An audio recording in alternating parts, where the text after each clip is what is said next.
तो हम गर्मियों की छुट्टी में दादा या नानी के घर पे जाते हैं और रात के टाइम पे सारे के सारे कजिन्स जब मिलते हैं तो इधर-उधर की गॉसिप्स अपने लाइफ की एक्सपीरियंस शेयर करते-करते हम टेरेस पे सो जाते हैं और सोने से पहले कंबल, चादर वगैरह कुछ भी लेके नहीं आते और सुबह के टाइम में 5 से 7 बजे के बीच में हमको बड़ी कड़क सी ठंड लगती है।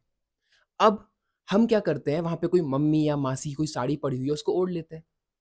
अब सवाल ये उठता है कि वो पतली सी साड़ी ने ऐसा क्या किया कि जो ठंड थी वो रुक गई? और जैसे ही किसी कज़िन ने थोड़ा-सा साड़ी को खींचा, तो हमको ठंड लगने लगी। तो आज की वीडियो में हम यही समझने वाले हैं। सो बेसिकली इस पूरे के पूरे साड़ी वाले कॉन्सेप्ट में फिज़ के 3 चीज़ें लगती हैं। कौन से? Conduction, convection and radiation. तीनों को हम स्टेप बाय स्टेप समझेंगे। पहला पॉइंट समझते हैं कंडक्शन। कंडक्शन का मतलब होता है हीट का ट्रांसफर होना, हॉटर पार्ट से कोल्डर पार्ट में। अब जो छत पे जो हवा चल रही है, वो जो एयर है, वो बैड कंडक्टर ऑफ हीट है। तुमने साड़ी को ओढ़ा, तो साड़ी और तुम्हारी बॉडी के बीच में एक एयर का लेयर ट्रैप हो गया। सारा का सारा गेम अभी यहीं पे है।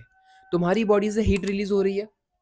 वो जो हीट है, उसने क्या किया, जो बीच में एयर का लेयर ट्रैप हुआ था, वो हीट एयर की लेयर से बाहर जा ही नहीं पा रही है। इनफैक्ट वो जो एयर का लेयर है, उसको और गर्म कर दिया। इस वजह से तुमको ठंड नहीं लगती है। लेकिन जैसे ही कोई साड़ी थोड़ी-सी खींचता है, ठीक है? तो क्या होता है? तो वो एयर का लेयर टूट जाता है, ब्रेक हो जाता है और तुमको ठंड लगना चालू हो जाती है। दूसरा कॉन्सेप्ट है कन्वेक्शन।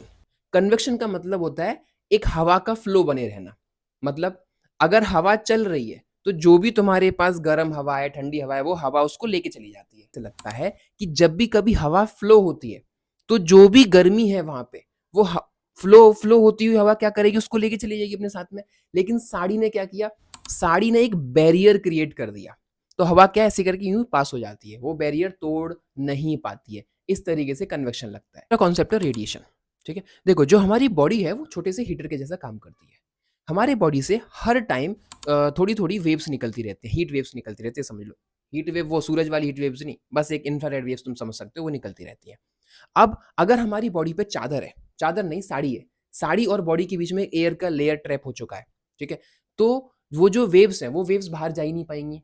साड़ी ने जो ब्लॉक क्रिएट किया है, उसकी वजह से वो वेव्स बाहर नहीं जा पाती हैं, ठीक है? तो इस तरीके से कंडक्शन, कन्वेक्शन और रेडिएशन की वजह से हमको ठंड नहीं लगती है।